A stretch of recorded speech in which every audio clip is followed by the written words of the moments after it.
Dans un quartier modeste où les murs portaient les traces du temps et où les rues poussiéreuses semblaient étouffer les ambitions, vivait un jeune garçon nommé Yacine, un enfant comme les autres en apparence, mais habité par un rêve qui dépassait tout ce que son environnement pouvait lui offrir.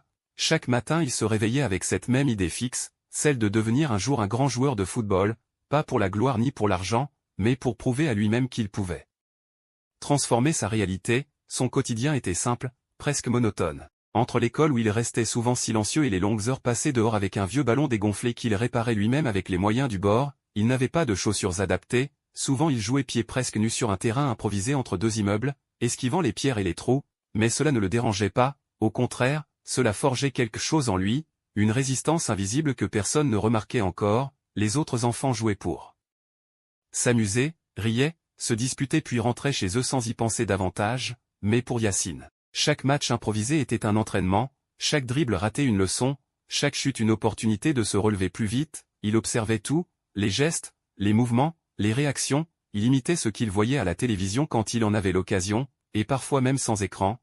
Il imaginait des stades immenses, des foules en délire, et lui au centre, confiant, déterminé, inarrêtable. Pourtant autour de lui, personne ne voyait ce potentiel. Ses voisins disaient souvent que ce n'était qu'un jeu d'enfant, quelque chose qui passerait avec le temps. Ses proches eux-mêmes, bien qu'affectueux, restaient réalistes. Ils savaient que la vie était dure, qu'il fallait penser à un avenir stable, pas à des rêves incertains, mais Yacine n'écoutait pas vraiment, pas par arrogance, mais parce qu'au fond de lui, il ressentait quelque chose de plus fort que toutes les voix extérieures, une conviction silencieuse qui ne cessait de grandir. Chaque soir, après que tout le monde soit rentré, il restait seul sur ce terrain improvisé. La lumière du soleil laissant place à l'obscurité, mais lui continuait, répétant les mêmes gestes encore et encore, contrôle, passe, frappe, comme s'il était observé, comme si chaque mouvement comptait déjà. Il parlait parfois à lui-même, s'encourageait, se corrigeait, il devenait son propre entraîneur, son propre supporter, son propre critique, et dans ces moments de solitude, loin des regards et des jugements, il construisait quelque chose d'essentiel, une discipline intérieure que personne ne pouvait lui enlever. Il tombait souvent, se blessait parfois, mais ne se plaignait jamais. Il rentrait chez lui fatigué, couvert de poussière, mais avec une satisfaction étrange, celle d'avoir progressé, même un peu. Ses nuits étaient remplies de rêves où il jouait dans de grands clubs, affrontait des adversaires puissants, marquait des buts décisifs, et chaque matin, ses rêves devenaient une source d'énergie, un rappel de ce qu'il voulait devenir. Certains jours étaient plus difficiles que d'autres, la fatigue, les doutes, les remarques des autres pouvaient peser, mais il refusait de s'arrêter. Il avait compris, même sans le formuler clairement, que la différence entre ceux qui réussissent et ceux qui abandonnent se joue dans ces moments-là, quand personne ne regarde, quand tout semble inutile. C'est là qu'il choisissait de continuer, encore et encore. Il n'avait pas encore d'opportunité, pas encore de reconnaissance, pas encore de preuves concrètes que son rêve était possible, mais il avait quelque chose de plus précieux, une foi inébranlable en son propre potentiel, et c'est cette foi qui le poussait à avancer, un pas après l'autre. Jour après jour, sans savoir exactement où cela le mènerait, mais avec la certitude que s'il s'arrêtait, il ne le saurait jamais, et dans ce quartier oublié, au milieu du bruit et de l'indifférence, une histoire commençait lentement à s'écrire, une histoire faite de persévérance, de solitude et de courage, une histoire que personne ne racontait encore, mais qui, un jour, inspirerait bien plus que ce que Yacine pouvait imaginer à cet instant précis. Car même si le monde ne le savait pas encore, ce garçon avec un ballon usé et un rêve immense était déjà en train de devenir quelqu'un d'extraordinaire. À mesure que les jours passaient, le rêve de Yacine devenait plus visible aux yeux des autres, et avec cette visibilité venait une nouvelle épreuve, celle du regard extérieur. À l'école, il n'était plus seulement le garçon discret du fond de la classe, il devenait celui qui croit qu'il va devenir footballeur, une étiquette souvent accompagnée de rires étouffés et de regards moqueurs. Certains élèves l'imitaient en exagérant ses gestes, d'autres lui lançaient des remarques blessantes, lui disant qu'il perdait son temps, que seuls les riches ou les chanceux réussissaient, et que lui n'était ni l'un ni l'autre. Au début, ces paroles le touchaient plus qu'il ne voulait l'admettre. Il rentrait chez lui avec un poids invisible sur les épaules, rejouant les scènes dans sa tête, se demandant s'ils avaient raison, si son rêve n'était qu'une illusion. Même certains enseignants, bien intentionnés mais pragmatiques, tentaient de le ramener à ce qu'il considérait comme la réalité, lui rappelant l'importance des études, lui conseillant de ne pas tout miser sur un objectif aussi incertain. Leurs mots étaient calmes mais lourds de sens, et petit à petit, un doute commença à s'installer en lui, un doute discret mais persistant, comme une voix intérieure qui chuchotait « Et si tu échouais ?» Ces moments étaient les plus difficiles, car contrairement aux critiques directes, ce doute venait de lui-même, il n'avait personne à contredire, seulement ses propres pensées à affronter. Certains soirs, il restait immobile. Avec son ballon, incapable de jouer, submergé par cette sensation étrange d'être perdu entre ce qu'il voulait être et ce que le monde attendait de lui, mais même dans ses instants de faiblesse, quelque chose en lui refusait de s'éteindre complètement, une petite flamme, fragile mais tenace, qui continuait de brûler malgré le vent des critiques. Un jour, après une remarque particulièrement dure d'un camarade, Yacine prit une décision silencieuse, il comprit qu'il ne pouvait pas contrôler ce que les autres pensaient, mais qu'il pouvait contrôler sa réaction, au lieu de chercher leur validation. Il décida de se concentrer uniquement sur son propre chemin. Ce changement, bien que simple en apparence, transforma profondément sa manière de voir les choses. Les moqueries ne disparurent pas, mais elles perdirent peu à peu leur pouvoir sur lui. Chaque remarque devenait une sorte de défi, une raison supplémentaire de prouver qu'ils avaient tort. Il commença à adopter une nouvelle attitude, plus calme, plus déterminée. Il parlait moins de son rêve et travaillait davantage dans le silence. Il comprit que les paroles ne servaient à rien sans les actions, et que le temps finirait par révéler la vérité. Sur le terrain improvisé, ses entraînements devinrent encore plus intenses. Il ne jouait plus seulement pour progresser, mais pour répondre à toutes ces voix qui doutaient de lui. Il s'imaginait face à ceux qui se moquaient, transformant leur scepticisme en motivation. Chaque dribble réussi devenait une réponse, chaque tir précis une affirmation. Il développait non seulement ses compétences, mais aussi une force mentale rare pour son âge, une capacité à encaisser la pression et à continuer. Malgré tout, à la maison, ses proches remarquaient ce changement, moins de plaintes, moins de doutes exprimés, mais plus de concentration, plus de discipline. Il ne comprenait pas toujours ce qu'il traversait, mais voyait qu'il grandissait, pas seulement physiquement, mais intérieurement. Un soir, alors qu'il rentrait tard après un entraînement, il croisa un groupe d'enfants plus jeunes qui jouaient comme lui autrefois. Insouciant, plein d'énergie, l'un d'eux lui demanda s'il voulait jouer avec eux. Yacine accepta, et pendant ce match improvisé, il retrouva quelque chose qu'il avait presque oublié, le plaisir pur de jouer, sans pression, sans jugement, juste pour l'amour du jeu. Ce moment lui rappela pourquoi il avait commencé, avant les critiques, avant les doutes, avant les attentes, et cette redécouverte fut essentielle, car elle lui permit de rééquilibrer sa motivation. Il ne jouait pas seulement pour prouver quelque chose aux autres, mais aussi pour lui-même, pour cette passion qui ne l'avait jamais quitté. À partir de ce jour, il trouva un nouvel équilibre entre ambition et plaisir, entre travail et passion, et cette combinaison le rendit encore plus fort. Les critiques continuaient, mais elles devenaient de plus en plus insignifiantes face à la clarté de son objectif. Il avançait désormais avec une certitude plus solide, non pas parce que le chemin était facile, mais parce qu'il avait appris à marcher malgré les obstacles, et dans ce combat silencieux entre le doute et la détermination, Yacine était en train de forger quelque chose de bien plus important que son talent. Il construisait un mental capable de résister aux épreuves les plus dures, un mental qui, un jour, ferait toute la différence, car au-delà des capacités physiques, ce sont ceux qui savent croire en eux dans les moments les plus sombres qui finissent par atteindre les sommets, et même si personne autour de lui ne le réalisait encore, chaque moquerie, chaque doute, chaque moment difficile était en train de le rapprocher un peu plus de son destin, un destin qu'il continuait de poursuivre avec une détermination silencieuse, inébranlable, et profondément inspirante.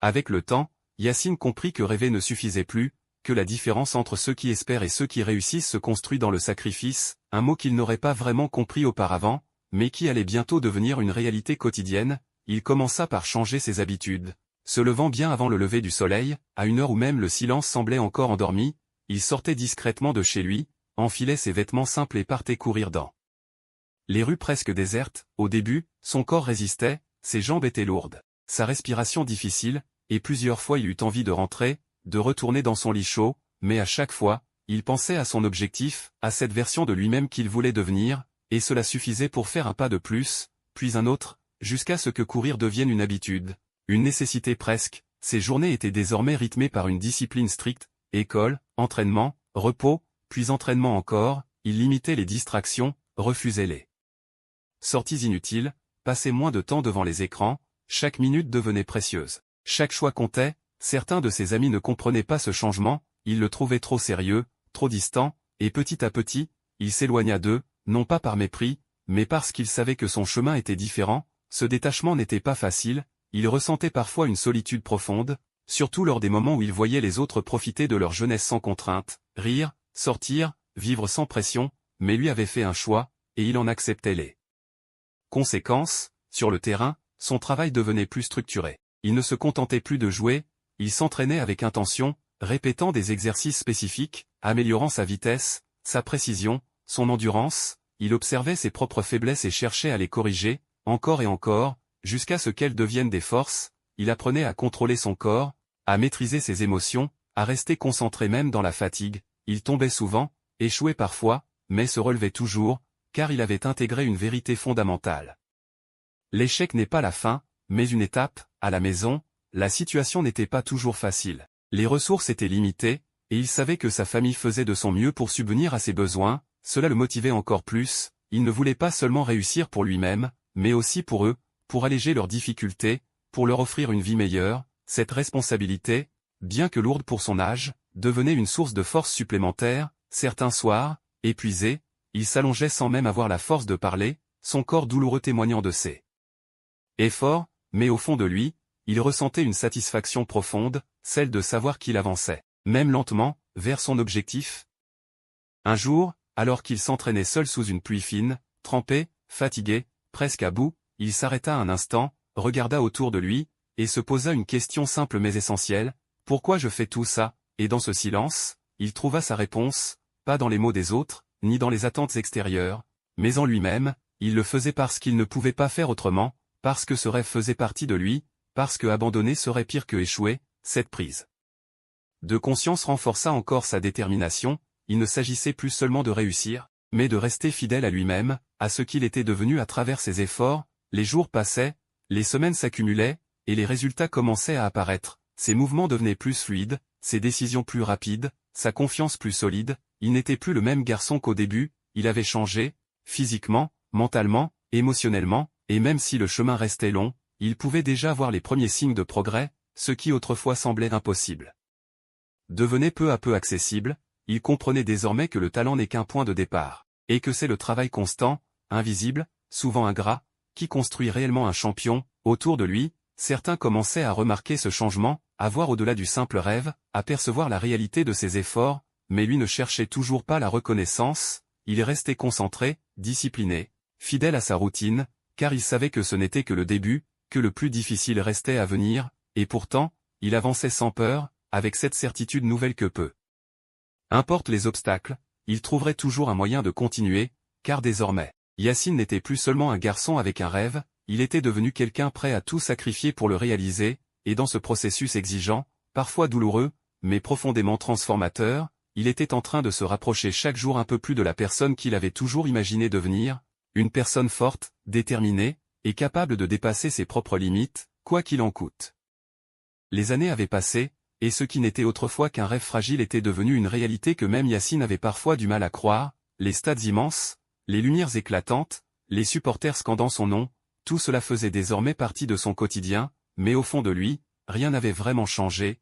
Il restait ce garçon du quartier modeste, celui qui jouait avec un ballon usé et des rêves trop grands pour son environnement. La différence, c'est qu'il avait refusé d'abandonner, un soir, après un match important où il avait une fois de plus marqué un but décisif. Il resta seul sur le terrain, les tribunes vides, le silence remplaçant le bruit assourdissant des supporters. Il regarda autour de lui, puis baissa les yeux vers ses pieds, se souvenant de toutes ces années où il jouait pieds presque nus, esquivant les pierres et les obstacles, et un sourire discret apparut sur son visage. Non pas un sourire de fierté, mais de gratitude, gratitude pour chaque difficulté, chaque échec, chaque moment de doute qu'il avait construit, car il comprenait maintenant que ce n'étaient pas les victoires qu'il avait définies, mais le chemin parcouru pour y arriver. Quelques jours plus tard, il prit une décision importante, retourner dans son ancien quartier, là où tout avait commencé. Lorsqu'il arriva, rien n'avait vraiment changé, les mêmes rues, les mêmes murs, les mêmes terrains improvisés, mais ce qui changea, ce fut le regard des gens. Cette fois, ce n'était plus le garçon dont on doutait, mais celui dont on parlait avec admiration. Pourtant, lui ne cherchait pas cette reconnaissance, il marcha simplement jusqu'à ce terrain où il avait passé des heures seul, et là, il vit un groupe d'enfants en train de jouer, exactement comme lui autrefois, avec la même énergie, la même innocence, et peut-être les mêmes rêves. Il s'approcha lentement, les observa quelques instants, puis l'un des enfants le reconnut, ses yeux s'illuminèrent, et rapidement, tous les autres se rassemblèrent autour de lui, impressionnés, curieux, pleins d'espoir. Ils lui posèrent 1000 questions, comment il avait réussi, s'il avait toujours cru en lui, s'il avait eu peur. Yacine les regarda avec attention, reconnaissant dans leur regard une partie de lui-même, et il comprit que ce moment était plus important que tous les trophées qu'il avait pu gagner. Il ne s'agissait pas de raconter une success story parfaite, mais de transmettre une vérité. Alors il s'assit avec eux, prit le temps de répondre, non pas avec des mots compliqués, mais avec sincérité, il leur expliqua que le chemin n'était pas facile, qu'il y aurait des doutes, des échecs, des moments où tout semblerait impossible, mais que la seule chose qui compte vraiment, c'est de ne jamais abandonner, de continuer même quand personne ne croit en vous, même quand vous-même vous doutez. Il leur dit que le talent est important, mais que la discipline, le travail et la persévérance le sont encore plus.